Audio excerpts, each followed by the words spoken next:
අයිබෝවන් ඇත්තටම අවුරුද්දකට විතර පස්සේ මම මේ වීඩියෝකින් ඔයාලා හමු වෙන්නේ ශිෂ්‍යයෝ පමණක් නෙවෙයි දෙමව්පියෝ සියලුම දෙනා ශ්‍රී ලාංකිකයන් වශයෙන් අපි එකතු වෙන්නේ විශේෂ කාරණයක් පිළිබඳව සටහන් කරන්නයි. ඇතරම රටේ අද දැනට පත් වෙලා තියෙන දේශපාලනමය ආර්ථිකම තත්ත්වයන් පිළිබඳ පුංචි පැහැදිලි කිරීමක් කරන්න. ඉතින් ඇත්තටම අපි අද වෙනකොට මේ රටේ ආර්ථිකයේ යම් ස්ථාවර මට්ටමකට මේ නව රජය ගෙනල්ලා තිනවා. ඉතින් ඒ ගැන අපි මුලින්ම සතුටු වෙන්න ඕන. කවුරු මොන ආකාරයෙන් සඳහන් කරත් ආර්ථිකය ඇත්තටම 22 වැටිච්ච ආර්ථිකය 24 වෙනිට යම් මට්ටමකට ආවා. ඊට පෙර රජයේ මගින් නමුත් 24න් පස්සේ මම හිතන්නේ ඉතා වේගවත්ව මම හිතන්නේ ස්ථාවර මට්ටමකට පැවතෙනවා. ඉතින් ඒකට විවිධ ආකාරයේ අර්ථකථනයන් දුන්නත් මගේ ගණිත දැනීම අනුව මම හිතන්නේ ස්ථාවර මට්ටමකට පැමිණෙමින් තියෙන මම හිතන්නේ මේක තවදුරටත් ස්ථාවර වෙයි. මොකද ඒකට ප්‍රධාන හේතුව වෙලා තියෙන්නේ අද රටේ දූෂණය, වංචාව සහ නාස්තිය කියන දේ බිඳුව වෙලා නැහැ. නමුත් මම හිතනවා යම් තාක් ප්‍රමාණයකට දේශපාලනයේ වශයෙන් අඩු කරලා තිනවා. රාජ්‍ය යාන්ත්‍රණය තුළ තවත් පොඩි තැන්වල ඒවා ක්‍රියාත්මක වෙනවා. ඉතින් ඒවා පිළිබඳව ඉදිරියේ මම හිතන්නේ මේ රටේ ජනතාව දැනුවත් වෙයි, රාජ්‍ය සේවකයන් දැනුවත් වෙයි. ඒ නිසා විශේෂයෙන්ම අද මේ රටේ මේ දේශපාලනයේ ඇති වෙලා තියෙන තත්ත්වයක් එක්ක රටේ විශේෂයෙන්ම රටේ අපි සියලු දෙනාගේ විනය පිළිබඳව එක්තරා කාරණයක් කියන්න ඕන. මොකද විනය යම් ආකාරයකට සැදමින් පවතින. උදාහරණයක් විදිහට මම මේ රජයේ පවතින කලින් මගේ වාහනේ මම එලවගෙන ගියා. මට ඇත්තටම ලයිසන් තිබ්බේ නැහැ. මම බය නැතුව වාහනේ එලවගෙන ගියා.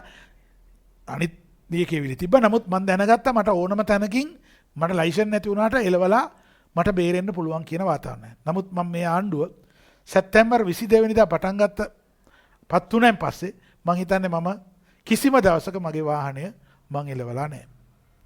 මගේ පුතාගේ වාහනයක් තියෙනවා. මම ඒකවත් අඩුම තරමේ එලවන්නේ නැහැ. මොකද හේතුව මම රටේ නීතියට ගරු කරන පුද්ගලයෙක් බවට පත් වුණා. ඔය මම සරල උදාහරණයකට මාව ගැන ගත්තේ. ඉතින් නීතිය පැත්තෙන් යම් කිසි දිගින් රට හැදමින් යනවා. ආර්ථික වශයෙන් යම් කිසි හැදමින් යනවා. ඒ නිසා අපිට තියෙන්නේ මේ රටේ අධ්‍යාපනය යම් මට්ටමකට ගේන්න ඕන. ඒ සඳහා අධ්‍යාපන ප්‍රතිසංස්කරණ ක්‍රියාත්මක කරන්න රජය බලාපොරොත්තු වෙනවා. ඉතින් ඒකේ යම් අඩුපාඩුකම් පොඩි අඩුපාඩුකම් තියෙනවා. ඒවා ඉදිරියට හදාගෙන යන තමයි රජය බලාපොරොත්තු වෙන්නේ. ඒ වගේම මේ වෙනකොට ළමා ප්‍රඥප්තියක් හඳුන්වා දෙනවායි කියලා තියෙනවා. ඒ ප්‍රඥප්තියත් යම් කිසි අඩුපාඩුකම් තියෙනවා. අපි ඒවා පිළිබඳව සාධාරණව හිතලා සංශෝධන ගෙනල්ලා මේ රටේ ජනතාවගේ විශේෂම ගුරුවරුන්ගේ අපි උපකාරක මන්ත්‍රී ගුරුවරුන්ගේ රජයේ ගුරුවරුන්ගේ සියලු දෙනාගේ අනුමැතියකින් ළමා ප්‍රඥප්තියත් මම හිතන්නේ යම් කාරණා සංශෝධනය කළ යුතුයි කියලා මම යෝජනා කරනවා. ඉතින් ඒ නිසා ඇත්තටම අද රට යම් තැනකට යනවා. ඒ වගේම අද පේනවා අපිට මත්ද්‍රව්‍ය සෑහෙන ප්‍රමාණයක් අහු වෙනවා. පාතාලේ යම් කිසි ආකාරයකට මැඩ පැවැත්වමින් යනවා. ඉතින් මේ හොඳ කාරණා සිද්ධ වෙනකොට මේ රටේ දූෂණයේ වංචාවට සම්බන්ධ වෙච්ච මිනිස්සු ටිකක් කලබල වෙලා ඉන්නවා. ඉතින් ඒක ගැන ඇත්තටම අපිට දැනෙන්නේ කලබලවීම ගැන දැනෙන්නේ සතුටක්. සමහර විට අපේ ගුරුරුත් සමහර අය කලබල වෙනවා. ටියුෂන් වලට මොනවා වෙයිද? ටියුෂන් වලට කිසි දෙයක් වෙන්නේ නැහැ. මේ රජෙන් කවමදාවත් ටියුෂන් තහනමක්වත් නියමනයක්වත් වෙන්නේ නැහැ.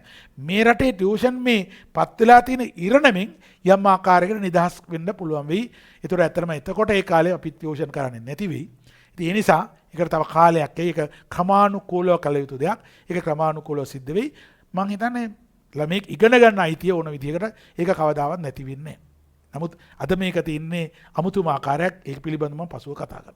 ඒ නිසා අපි විශේෂයෙන්ම මේ රටේ මමත් NPP එකට තමයි ඡන්දෙ දුන්නේ. ඉතින් අපි ඒ වෙනුවෙන් ගොඩක් මහන්සි වුණා. ඒ මහන්සියේ ප්‍රතිඵල දකින්නට යම් සතුටක් දැනෙනවා. අපි මේ කිසි දෙයක් ලබා ගත්තා නෙවෙයි. හරි. නමුත් අපි අදටත් ඒ ප්‍රතිපත්තිය තියෙන මොකද හේතුව අවුරුදු ගාණක් මේක අපි උත්සාහ කරපු සිහිනයක් තමයි ලාංකීය මිනිස්සුන්ට සැබවුනේ. ඉතින් මේක ආය අපිට වෙන කාගෙන්වත් ලබා ගන්න පුළුවන් කමක් වෙන්නේ නැහැ. අඩුපාඩු තියෙනවා. ඇමතිවරුන්ගේ අඩුපාඩු තියෙනවා. යම් කිසි ආර්ථිකමය වශයෙන් මිනිස්සුන්ට තාම අපහසුකම් තියෙනවා. ඒවා ක්‍රමානුකූලව සකස් කරන්න පුළුවන් අපිට නායකයෙක් ඉන්නවා අපේ අනුර ජනාධිපතිතුමා. අපේ මගේ මිත්‍රයා. ඉතින් ඇත්තටම ඒ ගැන මම සතුටු වෙනවා. මං හිතන්නේ රාත්‍රී 2-3 වෙනකන් යනවා. මං හිතන්නේ මට දුරකථන ඇමතුමක් ගන්න හම්බුන්නේ නැහැ මාස අප්‍රේල් 3 වෙනිදා මට අවසානයේ කතා කරේ මටවත් දුරකථන නැමතුමක් ගන්න ඕනේ. ඒ තරම් අධික ලෙස තමන්ගේ කාර්යභාරය යෙදෙනවා. ඒ ගැන අපි සතුටු වෙනවා. ඉතින් ඒ නිසා අපි විශේෂයෙන්ම දූ දරුවන්ගෙන් ඒ වගේම ලාංකීය සියලු ජනතාවගෙන් ඉල්ලනවා අපි මේ ලබාගත් ජයග්‍රහණ ඉදිරියට අරන් යයි.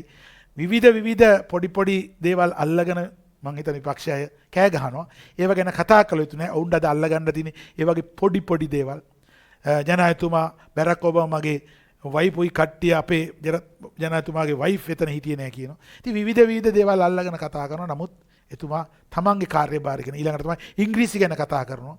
බොහෝ විට කතා කරනවා ඉංග්‍රීසි ගැන අපේ ඇමතිවරුන්ගේ සහ සියලු දෙනාගේ. නමුත් ඉංග්‍රීසි කියන්නේ එක්තරා භාෂාවක් පමණයි.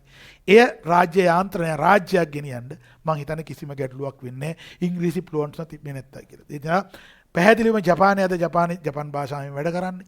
ඉතින් අති දියුණු රටක් බවට පත් වෙලා තියෙනවා. ඒ ඉංග්‍රීසි ඇති රටක් නෙවෙයි. නමුත් ඉංග්‍රීසි කියන එක යම්තේ අවස්ථාවලදී ඕන ඒකට තමයි භාෂා පරිවර්තකයෝ සහ නව තාක්ෂණය උපයෝගී කරගන්නේ. ඉතින් ඒ නිසා මම හිතන්නේ අවශ්‍ය වෙන්නේ ඉංග්‍රීසි නෙවෙයි අවංකභාවය, නිර්භීතභාවය, තීරණ ගැනීමේ හැකියාව. ඒවා මම හිතන්නේ හරියාකාරී සිදුවීම් යනවා. සියලු දේවල් ක්‍රමානුකූලව සිදුවේ. කුෂිකර්මාන්තය, සංචාරක කර්මාන්තය, කුෂිකර්මාන්තය යම් කිසි තාම තියෙන පොඩි තැන් හදන්න ගොඩක් දේවල් තියෙනවා. ඒවා ක්‍රමානුකූලව මම හිතන්නේ හදාගෙන යයි. ඉතින් අපි ඒ කාරණයක් එක්ක මේ රටේ ආර්ථිකය අපි හොඳ මට්ටමකට ගෙන යන පස්සේ මේවා ජනතාවට ගලාගෙන යනවා. අද මම හිතන්නේ කිසිම කෙනෙක් හොරකම දේශපාලන NPP ගේ දේශපාලන කිසි කෙනෙක් 7-5ක් හොරගම් කරන්නේ නැහැ කියලා මට බය නැතුව කියන්න පුළුවන්. ඒ වගේම ඔවුන්ගේ තිබ්බ වත්කම් ගැන කතා කරනවා. මම දන්නවා වසන්ත සමරසිංහගේ වත්කම් ගැන කතා කරනවා. ඔහු ඒ කාලේ ටියුෂන් කරා. ඒ වගේම ඔහු කාර්යබාහිර මොකද ඒ කාලේ ඉඳන් අපි දන්න කෙනෙක්. කැලණියේ ඉන්න කාලේ මම 88 89 ඉඳන් මේ පක්ෂෙත් එක්ක ඉන්නේ. මම ඒ නිසා මම දන්නවා ඒ වගේ අය මේ අයථා ලෙස හම්බ කරගත්ත මුදල් නෙවෙයි පක්ෂයේ තියෙන ප්‍රතිපත්තියක් අනුව තමයි මිනිසුන් දෙන දෙයක් ලබා ගන්න. ඒක සතුටින් ලබා ගන්න එක අල්ලසක් නෙවෙයි. අල්ලස ඒකාරී ලබා ගන්න බෑ. නමුත් ඒ නිසා ඔවුන් පක්ෂයට ලැබුණු යම් මුදලක් දෙන එකත් පක්ෂයට දීලා හරි ලස්සනට වැඩේ කරයි යනවා. මං හිතන්නේ මේකේ කිසිම කෙනෙකුට අපිට ඇඟිල්ල දික් කරන්න බෑ. ඇමති මණ්ඩලයේ 100ක් ඕකේ අඩුපාඩු තියෙනවා. ඒක ඉතින් අපිත් නිතර දෙවිල සමහරලාට උන් එක්ක සංවාදවල යෙදෙන අඩුපාඩු තියෙනවා. නමුත් ඒවා හදාගෙන අපි ඉදිරියට යනවා. ඒ නිසා අපි හැමදෙනාගෙම ඉල්ලනවා මං ගුරුවරයෙක් ඇස්තියට මේ රටේ මේ වෙන ප්‍රතිසංස්කරණ ඒ වගේ මේ සිදුවන දැවැන්ත සංවර්ධනයක් ඉදිරියේ සිද්ධ වෙන මිනිස්සු අහනවා සංවර්ධනය කෝ කියලා. ඒවා ලස්සනට සිද්ධ වෙයි. ඒ සංවර්ධනය ඉල්ලන්නේ ගසා කාපු මිනිස්සු. මේම ගසා කන සංවර්ධනයක් නෙවෙයි අපි බලාපොරොත්තු වෙන්නේ. එහෙනම් අපි මේ රජයේ රැකගෙන අපි ඉදිරියට යමු. යන තරමට අපිට ප්‍රතිලාභ වැඩි වෙයි. අපේ ගුරු මේ ටියුෂන් විශේෂයෙන්ම කිසිම කෙනෙක් බය වෙන්න එපා. මේකට නියාමනයක්වත් අහනමක්වත් ඇති වෙන්නේ නැහැ. හැබැයි මේක ක්‍රමානුකූලව රටට උචිත විදියට හැදෙයි. එහෙනම් හැම දිනාටම තෙරුවන් සරණ ප්‍රාර්ථනා කරනවා. අපි මේ පොහොසත් රටක් ලස්සන අනාගතයක් කියන සීනය අපි සපා කරගනිමු කියමින් මම මෙතනින් නිහඬ වෙනවා.